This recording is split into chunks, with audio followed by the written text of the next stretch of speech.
El mar Mediterráneo, del tercero al segundo milenio antes de Cristo. Las grandes obras literarias de la antigüedad, tales como la Ilíada y la Odisea, narran historias de valerosos héroes, gestas memorables y gloriosas ciudades. Las magníficas civilizaciones subsiguientes, como la griega y la romana, hallaron inspiración en estas arcaicas y legendarias aventuras. Reconocieron en aquellos primitivos héroes a sus propios antepasados. Sin embargo, jamás llegarían a conocer las ciudades antaño dinámicas y llenas de vida de aquellos relatos. Todas ellas habían quedado destruidas y arrumbadas o se habían sumido en un sueño milenario. Ciudades como Ebla, Troya o Micenas ya solo existían en la literatura. Sin embargo, guiándose por esos libros, ciertos intrépidos arqueólogos salieron en su busca, dieron con ellas y exhumaron asombrosos testimonios arqueológicos e inestimables tesoros. Acompáñennos en nuestra visita a estos célebres y fabulosos lugares. Seguiremos los pasos del hombre que abrigó el sueño de descubrir las civilizaciones de los héroes.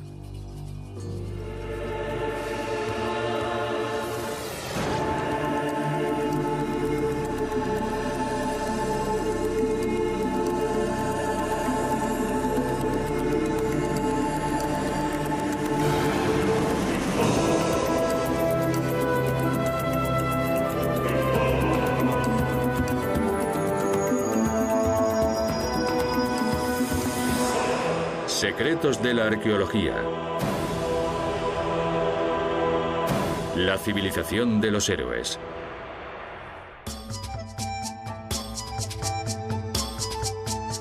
El gusto por lo antiguo, el deseo de conocer la historia de nuestros predecesores, siempre ha dado alas a la mente del ser humano.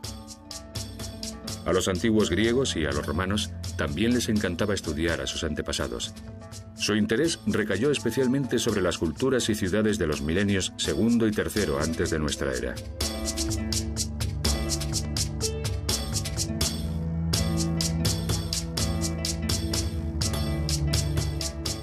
Entre las antiguas civilizaciones que tanto fascinaban a griegos y a romanos se contaban los egipcios de la cuenca del Nilo, los asirios y babilonios del Tigris y el Éufrates, y las sociedades prehelénicas de Grecia.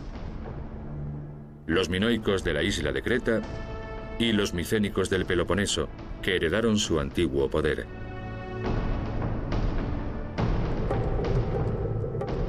El misterio y el encanto de Egipto siempre habían resultado atractivos. Para el siglo II antes de nuestra era, ya hacía mucho tiempo que la era de los faraones había entrado en declive. No obstante, las trazas de su antiguo poder aún podían encontrarse por doquier. Las inscripciones grabadas en las columnas de los templos relataban grandiosas gestas.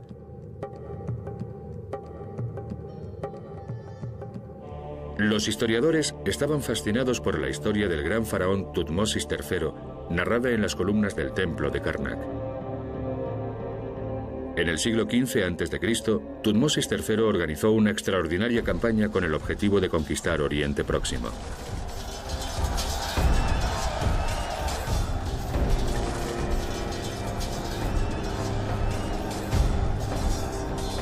Sin embargo, cuando Tutmosis llegó a aquellas tierras, descubrió que buena parte de las antiquísimas ciudades babilónicas de Mesopotamia ya habían quedado reducidas a majestuosas ruinas impregnadas de historia.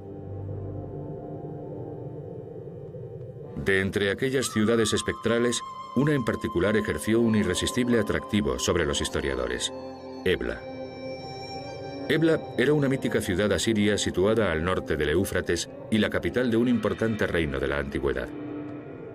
Sin embargo, el paso de los siglos había sepultado sus vestigios bajo la arena, borrando de la memoria humana todo rastro de ella.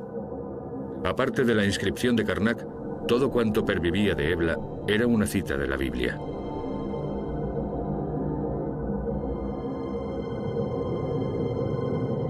Un buen día, unos agricultores que araban sus campos se toparon con un magnífico bajorrelieve.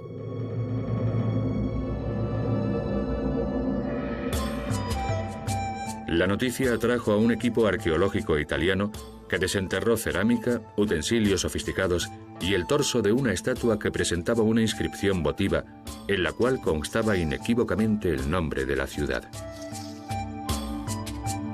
Ebla regresaba al plano de la existencia.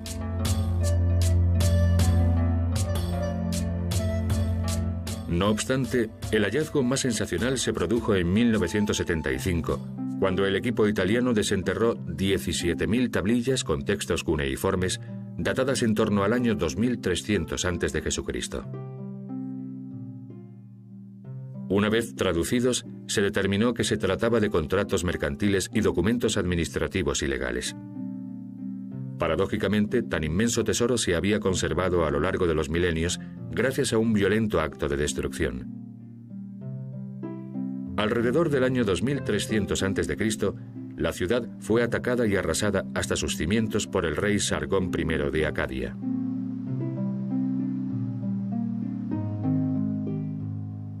Las tablillas se encontraban ordenadamente depositadas en las estanterías de los archivos del Palacio Real. El palacio se derrumbó de tal modo que las tablillas quedaron apiladas, una posición que favoreció su preservación y permitió a los paleógrafos reconstruir su contenido.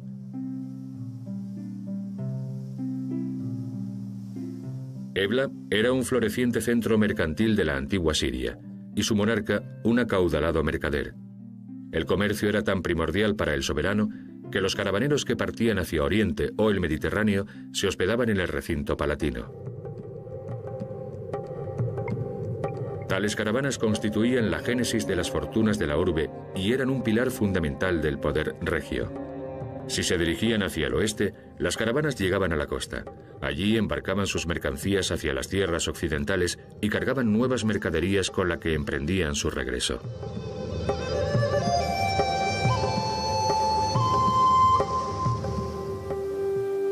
Entre estos productos se contaban las piezas de cerámica y las obras de arte, aunque también los metales precisos para la fabricación de armas y corazas. En aquellos tiempos, la navegación por el Mediterráneo era enormemente arriesgada. Quienquiera que dispusiese de los mayores barcos dominaba los mares. Y durante un largo periodo, un pueblo célebre por sus actos de piratería fue el amo del Mediterráneo, los micénicos. Entre la Grecia micénica y el Oriente, se alzaba una ciudad que vivía de las naves que surcaban el estrecho del Helesponto rumbo al Mar Negro, la legendaria Troya. Los micénicos libraron una guerra contra la ciudad que ha cautivado a los historiadores y a generaciones de estudiosos.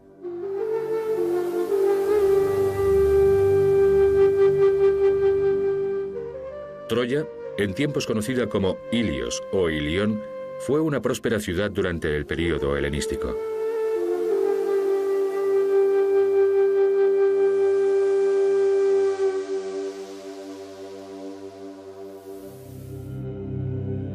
Ha sido asimismo uno de los más indescifrables enigmas a los que se han enfrentado los arqueólogos.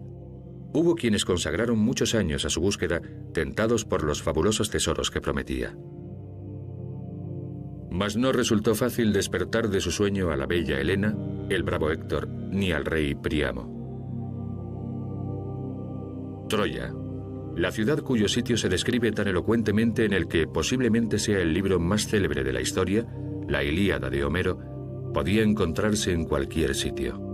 En 1868, un arqueólogo aficionado, el alemán Heinrich Schliemann, decidió invertir las ganancias obtenidas con su negocio de importación y exportación en la persecución de un sueño que lo había acompañado durante toda su vida: descubrir los lugares donde habían luchado los ídolos de su juventud, los héroes de la Ilíada. Evidentemente, la Ilíada no era un tratado científico. Antes de plasmarse por escrito, en torno al siglo V a.C., se había transmitido de generación en generación, merced a la tradición oral, y hablaba de hechos acontecidos varios siglos antes. No obstante, Schliemann decidió confiar en el texto. Muchos arqueólogos buscaban Troya, y lo hacían en esta colina llamada Bunarbasi, que se alza entre las actuales ciudades turcas de Çanakkale y Esin. Sin embargo, a Schliemann no le convencía esta localización. Peinó la Ilíada en busca de pistas. Homero hacía mención de dos ríos, el Escamandro y el Simosis. Las batallas entre los héroes homéricos tuvieron lugar en torno a una ciudadela erigida sobre una eminencia del terreno. Podría haberse tratado de una ficción surgida de la imaginación del autor, pero Schliemann optó por creer en su existencia. Esta colina, Hisarlik, se asemejaba razonablemente a la descrita por Homero, y aquí fue donde Schliemann hincó su zarpa. Y fue aquí, por fin, donde halló Ilión, Troya.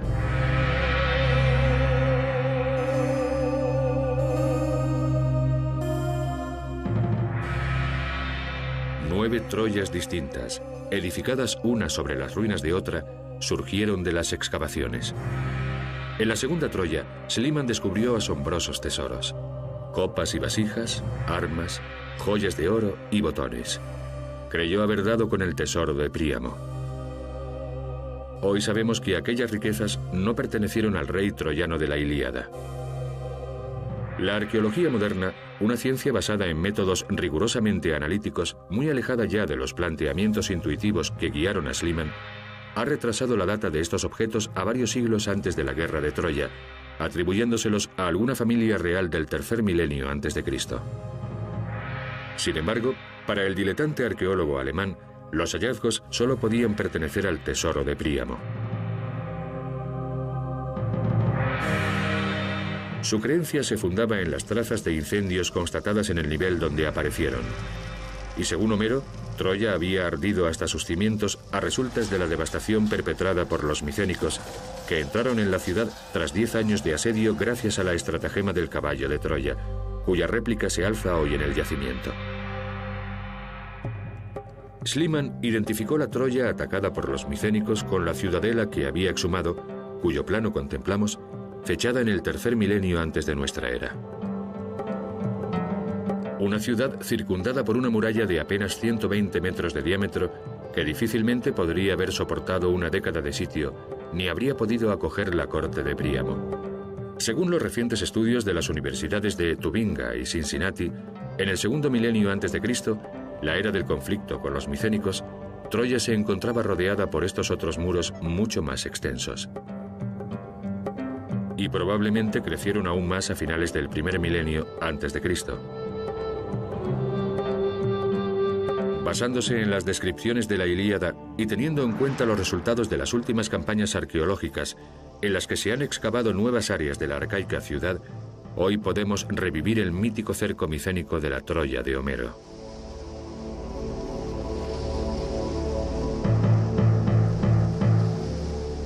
He aquí la vista que los soldados micénicos debían de contemplar al desembarcar frente a la ciudad, dispuestos a acometerla.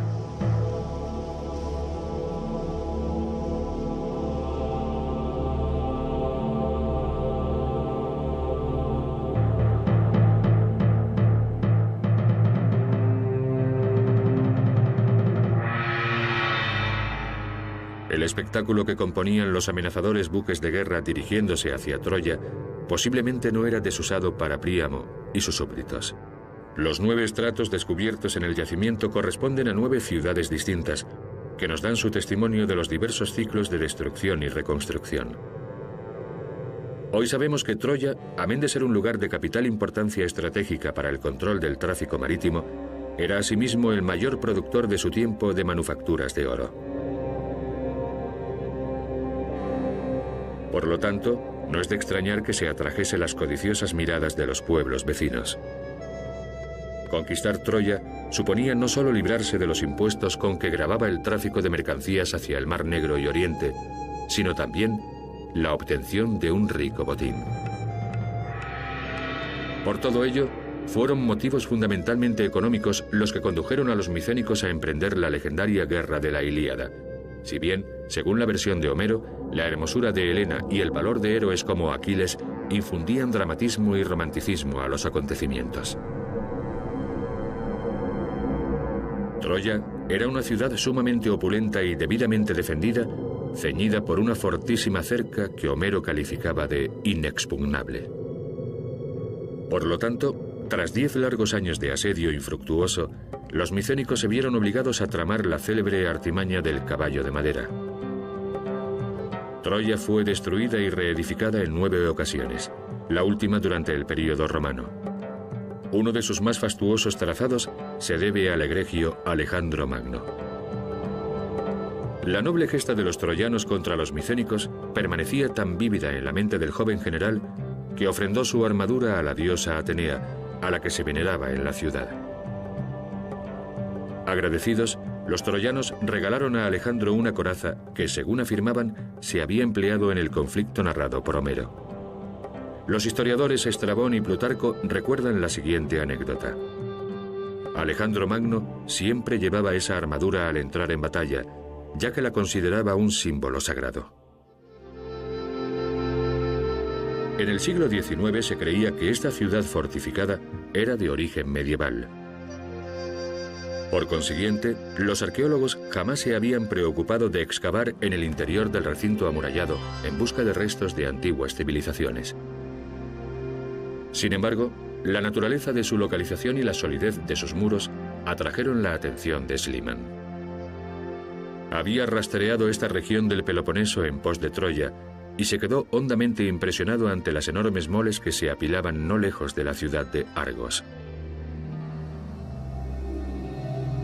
Su mente estaba poblada de imágenes de los mitos de su infancia, y en ella resonaban las palabras de Homero, que tan solo mencionaba una ciudad micénica amurallada, la fabulosa Tirinto, edificada según la tradición por los gigantescos cíclopes.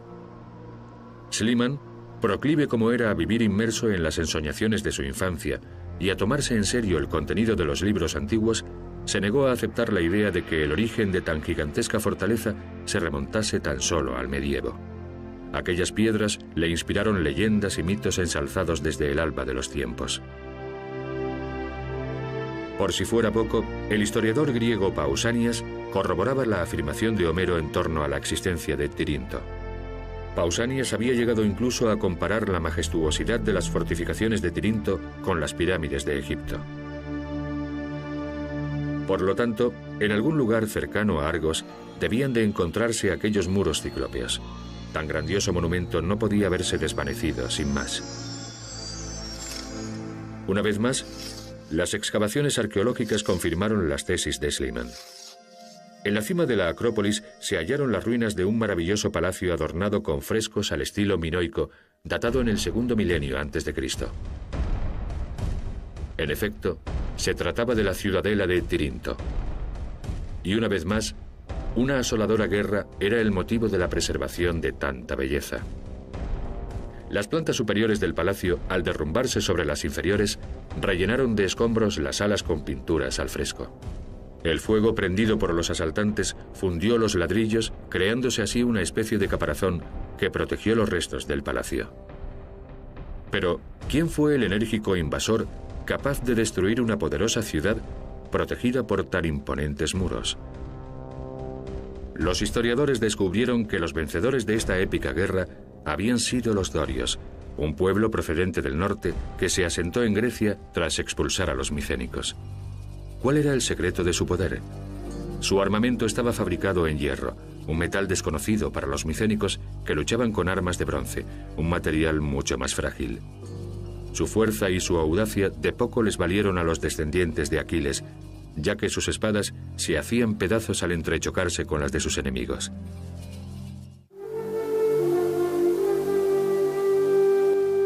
Una urbe micénica destacaba sobre todas las demás. La capital que daba su nombre a los extraordinarios conquistadores de Troya. Se llamaba Micenas, una ciudad en la que, según Homero, abundaba el oro. Su monumental puerta, custodiada por 2 leones, aún infunde un temor reverencial. He aquí los dominios del gran rey, del caudillo de la legendaria expedición que destruyó Troya, Agamenón. La intriga que rodea a los escenarios míticos siempre ha constituido un estímulo para los arqueólogos. ¿Dónde se encontraba la tumba de Agamenón? ¿Había existido realmente aquel rey? ¿Había sobrevivido el oro de Micenas, del que nos habla Homero, a los estragos del tiempo? En sus escritos, Pausanias declara que el mausoleo de Agamenón se encuentra en el recinto murado de Micenas. Sin embargo, la ciudad se encontraba circuida por 2 murallas, una externa que protegía el caserío y otra interior en torno a la ciudadela donde residía el soberano.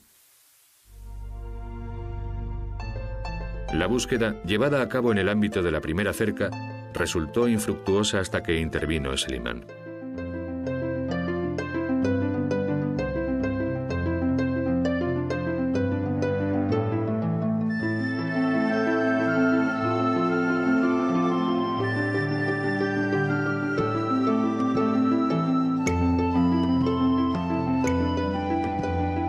el arqueólogo clavó su pala en las inmediaciones de la Puerta de los Leones, en el interior de la Acrópolis real.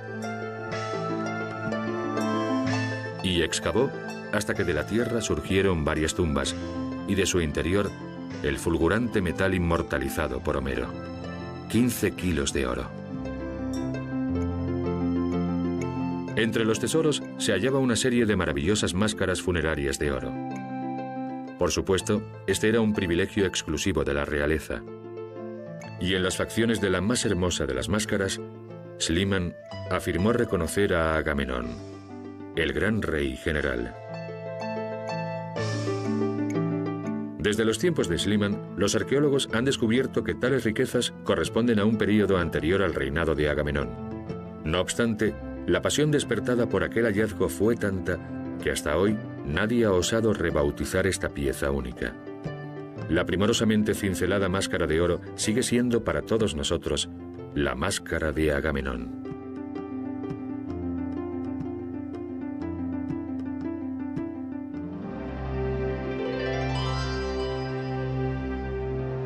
Schliemann había alcanzado el corazón de la civilización micénica, la fabulosa morada de su soberano.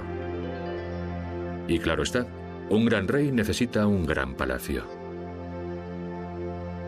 Entrando en estas estancias, recreadas conforme a la descripción de Homero, podemos comprobar cuán profunda influencia ejerció la cultura micénica sobre los griegos. La civilización micénica legó a la posteridad parte de su propia imagen a través de la arquitectura.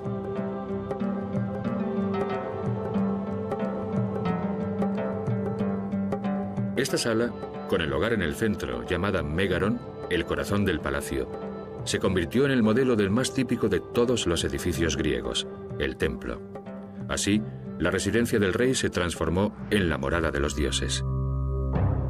Micenas fue materia de leyendas como lo fueron Tirinto y la incomparable Troya. Las narraciones fabulosas y los héroes míticos asociados a ellas podrían seguir siendo solo eso, ficciones, de no haber sido por héroes de nuestro tiempo como Schliemann, hombres que se dejaron arrastrar por su pasión en pos de un conocimiento de la humanidad que nos enriquece a todos. Descubrimos y seguimos las huellas de las civilizaciones de los héroes que nos precedieron, para así poder comprender mejor al héroe en potencia que yace dormido en el interior de todos nosotros.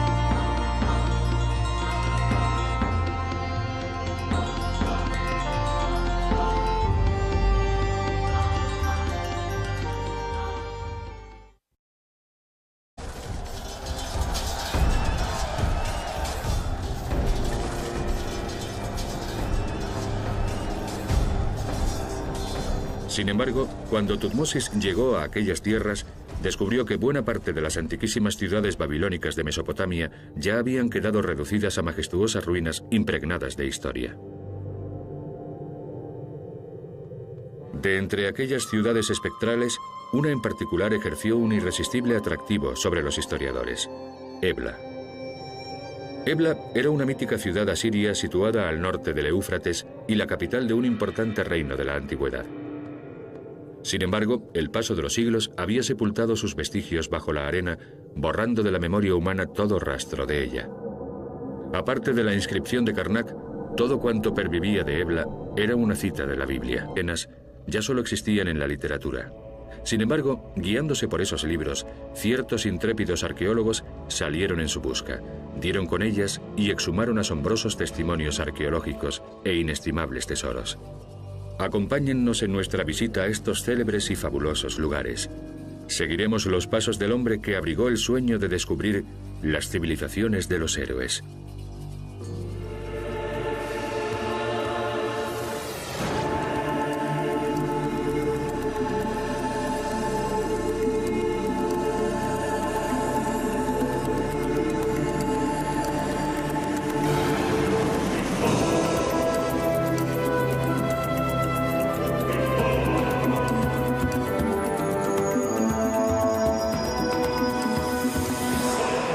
Secretos de la arqueología.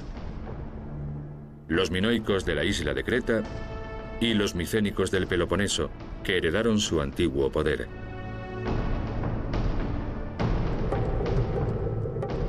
El misterio y el encanto de Egipto siempre habían resultado atractivos. Para el siglo II antes de nuestra era, ya hacía mucho tiempo que la era de los faraones había entrado en declive. No obstante, las trazas de su antiguo poder aún podían encontrarse por doquier. Las inscripciones grabadas en las columnas de los templos relataban grandiosas gestas.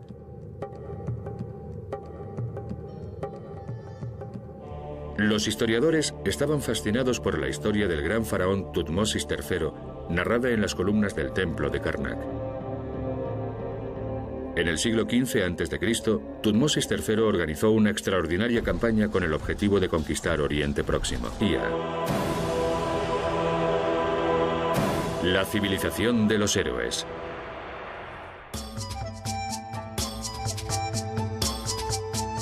El gusto por lo antiguo, el deseo de conocer la historia de nuestros predecesores, siempre ha dado alas a la mente del ser humano. A los antiguos griegos y a los romanos también les encantaba estudiar a sus antepasados. Su interés recayó especialmente sobre las culturas y ciudades de los milenios segundo y tercero antes de nuestra era.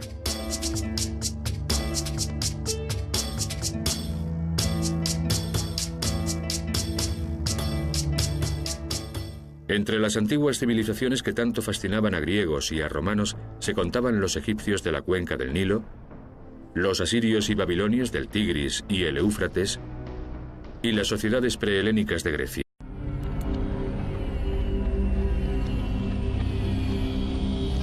El mar Mediterráneo, del tercero al segundo milenio antes de Cristo.